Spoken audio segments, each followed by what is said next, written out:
काम क्रोध लोभ मोह अहंकार ईर्ष्या द्वेष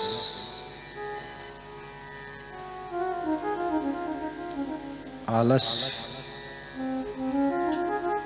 ये सब दुखों को जन्म देते हैं।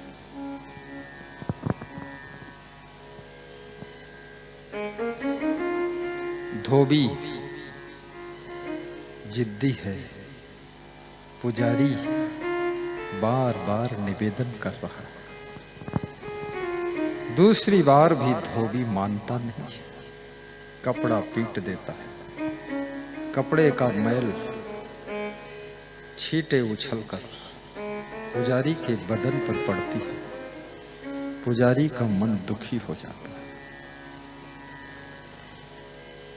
पुजारी फिर से वापस जाता है, नदी में स्नान करता है। अंजलि में पानी लेकर भगवान से प्रार्थना करता है, हे प्रभु, मैं पवित्र होकर तेरी पूजा करना चाहता हूं। ये जिद्दी धोबी, क्रोधी धोबी ये मान नहीं रहा है। क्या तू इसको समझा नहीं सकता है भगवान? जब तुम किसी इंसान की दुष्टता से हार जाते हो तो भगवान से कहते हो, भगवान अब इसको तू ही समझाते। कितनी स्त्रियां भगवान से हाथ जोड़कर प्रार्थना करती कि हे भगवान, मेरे पति की दारू अब तू ही छुड़ा दे। कितनी स्त्रियां गुरु से आकर रो लेती है कि मेरे पति को सुधार दो।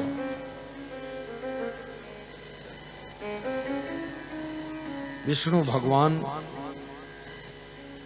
लक्ष्मी जी के साथ बैठे हुए मीठी मीठी बातें कर रहे। अचानक विष्णु भगवान को झटका लगा कि मेरा कोई भक्त पुजारी दुखी है। उठकर खड़े हो गए। लक्ष्मी जी ने कहा, क्या? अचानक चौंक गए, क्या बात? बताने की बात नहीं है, मेरा भक्त पुजारी धोबी से बहुत दुखी हो गया है। मैं जाता हूं, धोबी को सुधार देता हूं। अरे शांति रखो भगवान, तुम धोबी को सुधारोगे? इतना छोटा काम करोगे?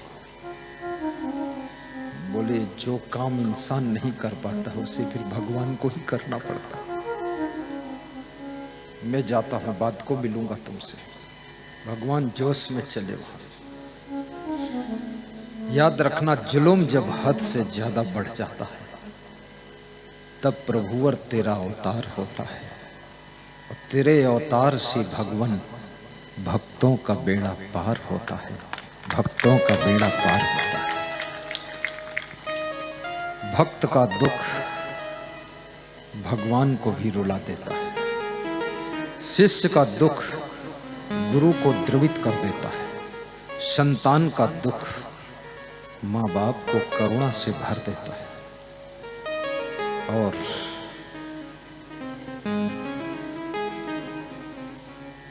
याद रखना, जनता का दुख सच्चे नेता को भी दुखी कर देता है। नेताओं में भी बड़े करुणावान नेता है। मैंने कई बार देखा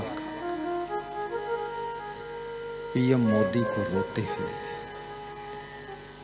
परिवार से तो मुक्त है, छोटा सा परिवार तो छोड़ दिया है, लेकिन पूरे हिंदुस्तान को अपना परिवार बना लिया है।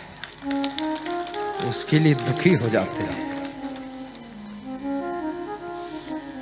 देखने में तो वो नेता है, लेकिन सच में वो संत भी है। और वो किसी पार्टी का नहीं है। सच पूछो, वो भारत देश को धन्य करने के लिए आया है। पार्टी तो एक बहाना है, भारत को भव्य बनाना है। भारत को भव्य बनाना। उनको शौक यदि कोई है तो केवल कपड़ों का शौक है। कपड़े अच्छे पहनते हैं, उनके अच्छे कपड़े देख करके बहुत लोग जल भन कर राख हो जाते, बहुत दुखी होते कि इतने अच्छे कपड़े क्यों पहनता है। बहुत याद रखना, कपड़ों में ही प्रेम बचा है। जिस दिन वो भी प्रेम खत्म हो जाएगा, उस दिन मोदी संसार में नहीं रहेगा, वहीं अटका है कपड़ों के प्रेम में।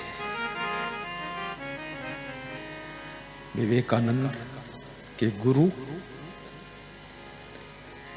रामकृष्ण परमहंस थे, और रामकृष्ण परमहंस के गुरु तोतापुरी महाराज थे। तो रामकृष्ण त्यागी तो थे, लेकिन जब भोजन बनता था तो रसोई में 3-4 बार झांकने आते थे और पूछते थे क्या भोजन बन गया है, कितनी देर है। तो विवेकानंद ने एक दिन पूछा, गुरुदेव आप इतने महान हो और रसोई में झांकते हो, अच्छा लगता है, बार बार पूछते हो क्या भोजन बन गया।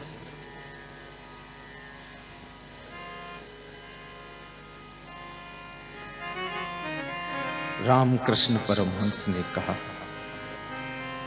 कि रसोई के रस में ही मेरे प्राण अटके हैं। जिस दिन रसोई में नहीं झांकूंगा तो समझ लेना आज मेरा अंतिम जीवन होने वाला है।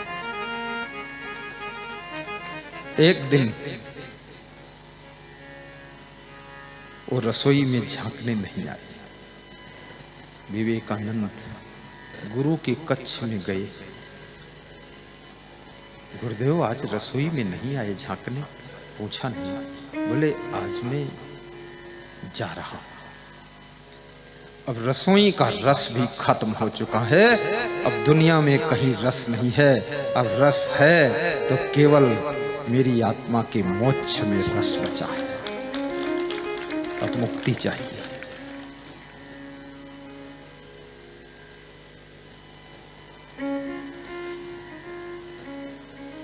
इसलिए मनुष्य संसार में कहीं रस के बस में रहता है, इसलिए वो अभी है।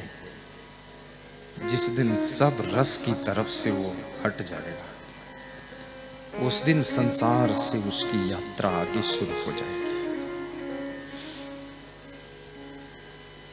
धोबी तीसरी बार विष्णु भगवान चल चुके हैं लक्ष्मी जी के मीठे संग को छोड़कर पुजारी भक्त की रक्षा के लिए भगवान आ रहे हैं। इधर क्या हुआ, धोबी तीसरी बार भी जिद पे अड़ा हुआ है। पुजारी कहता है धोबी देवता मान जाओ, अब कपड़ा गंदा है, मत पीटना, मेरे ऊपर मैल की छींटे पड़ेंगी, पूजा लेट हो रही। धोबी माना नहीं, बोला ऐसे ऐसे पुजारी अगल बगल पड़े रहते, वो 6 लोग बातें बड़ी चोटदार करते। तुम सड़क पर जा रहे हो, अगर किसी से कह दो थोड़ा साइड हो जाओ तो खड़ा हो जाता अकड़ कर, कहता नहीं साइड होऊंगा, क्या करना। तुम सोचते हो मारपीट करूं कि आगे जाऊं, क्या करूं। बड़े धूर्त लोग संसार में, समझते नहीं है लोग। इसीलिए दुनिया में दुख बहुत है, क्योंकि नासमझी बहुत है, मूर्खता बहुत, अज्ञानता बहुत, अंधपन बहुत। सहजता और सरलता के गर्भ से ही सुख का जन्म होता है। शिष्टता और सभ्यता के प्लेटफार्म पर ही शांति पैदा होती है। पुजारी को अंत में जोश आ गया। पुजारी ने पड़ोस में पड़े हुए पत्थर उठाए और बोला जितने मारूंगा दिमाग सही कर दूंगा। धोबी कहीं का दुष्ट 3 बार हो गया, मानता नहीं। विष्णु भगवान भी पहुंच गए थे और देख रहे थे क्या हो रहा है। विष्णु भगवान उल्टे पांव लौट गए। लक्ष्मी जी ने पूछा अपने भगत पुजारी की मदद किया कि नहीं किया? बोले मैं धोखा खा गया। जिसको भगत मानता था, पुजारी मानता था, वो भगत और पुजारी नहीं था, वो भी धोबी ही निकला है। जैसा धोबी दुष्ट था वैसा वो पुजारी भी दुष्टता करके पत्थर मारने को तैयार था। तो मैं वापस लौट आया। मैंने सोचा यहाँ पुजारी कोई नहीं है, दोनों धोबी हैं, आपस में निपट लेंगे, भगवान की जरूरत नहीं।